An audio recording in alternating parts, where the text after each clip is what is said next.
It's October 28th, 1959, and another remarkable event is about to be uncovered by Arion, Rebecca, and Olly, the Retrospectors.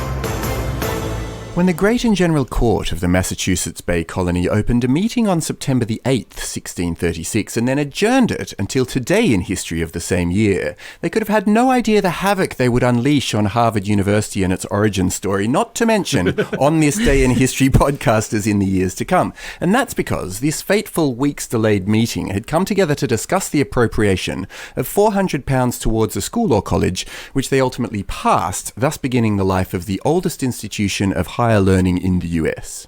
Yes, although there were many other matters up for discussion today in history at the Great and General Court of Boston. The Marshal's stipend was raised. John Sanford was chosen cannoneer for Boston and surveyor of arms and munitions. Lovell's Island was granted to Charlestown, provided they employ it for fishing. And the sale of lace for garments excepting binding or small edging laces was forbidden. So lots of important work. And then at the end they were like, oh yeah, we should have some sort of college as well. And specifically a clerical college. They were looking at this very much in the light of this is a way to generate new reverends for this flourishing colony. There were now 17,000 Puritans who had been flocking to Massachusetts since the start of the decade. And at the time, Massachusetts was a theocracy. You had to be a church member to vote or to be eligible for office, such as the court that was meeting on this day. So it was really important to have this strong clerical class. The court actually said in the minutes of the meeting that a college would, quote, advance learning and perpetuate it to posterity, dreading to leave an illiterate ministry to the churches when our present ministers shall lie in the dust. And that is actually carved in stone, by the way, outside the entrance to Harvard still, that quote.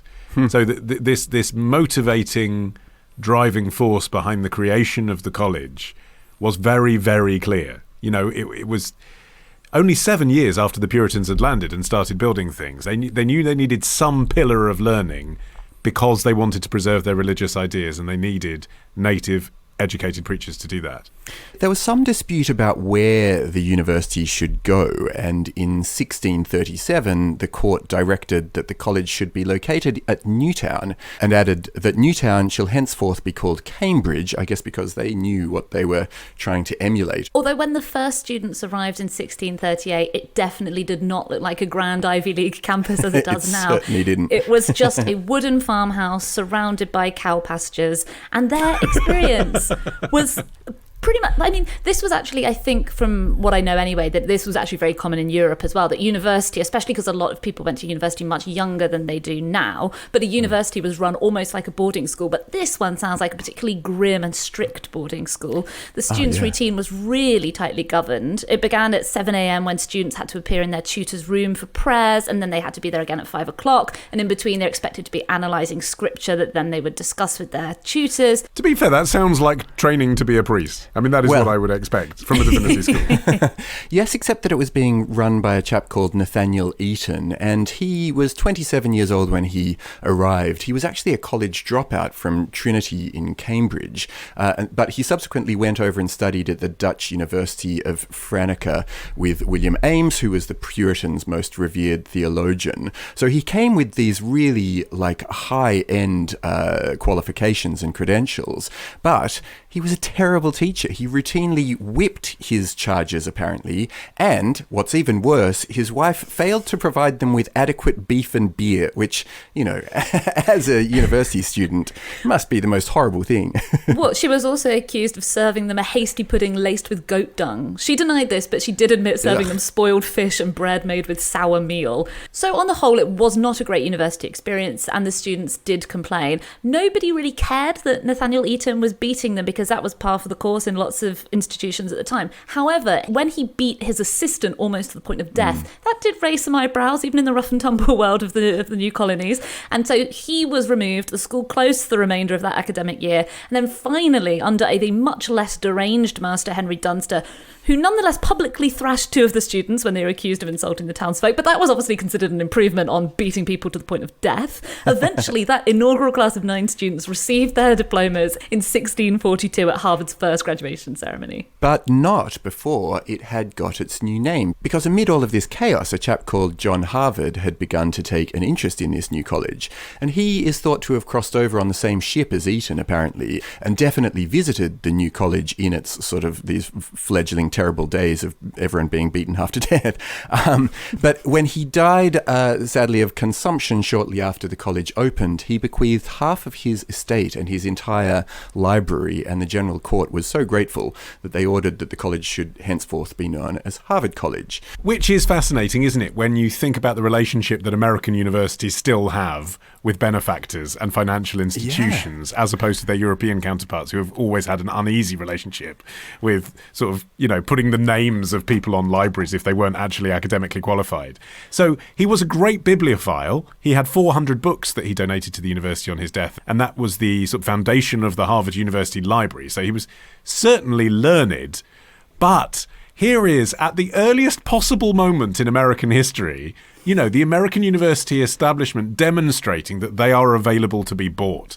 John Harvard is thought of, even by some students at Harvard still probably, as the founder of Harvard University. It even says that on his statue, whereas he wasn't the founder, he was the first benefactor. And so he gets the whole bloody thing named after him because he gave them some money. Well, to be fair, he was a big benefactor. He gave them £780. And considering that the court had allotted only £400 for the entire creation of Harvard, that wasn't bad. And an interest in the Queen's Head Inn on Borough High Street, which was the family pub. Really? Is there still some kind of deal? Can they get like 2 Jägermeisters for the price of one if they can? I looked on Google Maps, it's a law firm these days. But maybe they do law services for Harvard. That would be cool. Meanwhile, Dunster had got things back on track. He established this 3-year course that was loosely modelled on the Oxford and Cambridge courses. And the majority of the components were philosophy, logic, ethics and politics. You also had to speak Latin to go there because it was the language of instruction and communication. You don't need to explain why, Arion. Of course any gentleman should speak Latin. Well, that was actually the only admission requirement of the time. I mean, the pool of potential students at this stage was still quite whittled small. It down. Yeah, but there was one... Did they come here on a boat? Are they white? Do they speak Latin? Yeah. Yes, that was the only requirement. It said that scholars should be able to understand Tully, which is what they were calling Cicero at the time for some reason, or such like classical Latin author, and make and speak true Latin verse and prose, and decline perfectly the paradigms of nouns and verbs in the Greek tongue. So you could learn Hebrew on the fly. Yeah. Well, you would have had to have learned Hebrew because that was a component of the graduation ceremony, which I have to say, this first graduation does not sound like a super fun day. It opened with Latin and Greek orations, and then some Hebrew grammatical analysis of Bible passages, then, thank God, lunch, and then afterwards, graduates being examined in Latin again. It's amazing because it was meant to be this big, impressive ceremony at which the governor, magistrates, ministers, and pretty much anyone who had any sort of education had turned up. But then you had to go through this kind of horrible, long, everyone being examined in how well they knew their Latin and their Greek. But I suppose that is the link still, is it, with kind of Greek writing and stuff on frat houses and in, traditional university insignia in America. It goes all the way back to this insistence of knowing Greek. Well, a few things that you weren't expected to know were anything about history, botany, physics, astronomy, or geometry, because those things were covered off in a single term. Worldly studies. Yeah, let's just knock over everything else in the complete body of human knowledge. You were encouraged to study natural sciences because that was considered God's handiwork and therefore highly worth studying as part of a puritanical interpretation of the world. So they were open to knowledge. It's just that the focus all had to be through the prism of religion. Yeah, that's right. This was effectively an arts degree. On top of which, if you wanted to become clergy, you had to go back and do some sort of theological masters. But that course wasn't actually offered by this early period of Harvard. So they were building the foundation for people to enter the clergy, but you couldn't actually do it just from this degree alone. And so much of what they learned seemed to be about demeanour. I mean, I know this accusation is still thrown at art students these days, but I found this, for example, from Benjamin Franklin, no less, writing in 1722. Harvardians, quote, learn little more than how to carry themselves handsomely and enter a room genteelly, which might as well be acquired at a dancing school. And after they graduate, he said, after causing their parents much trouble and expense, quote, as great blockheads as ever, only more proud and self-conceited.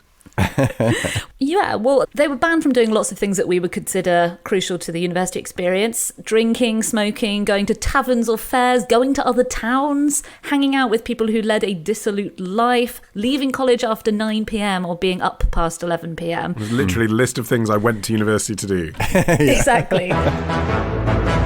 And so another week of retrospecting ends. But next week begins a day early at Club Retrospectors. Join us now to get an exclusive episode every Sunday. Patreon.com/retrospectors. Part of the Acast Creator Network.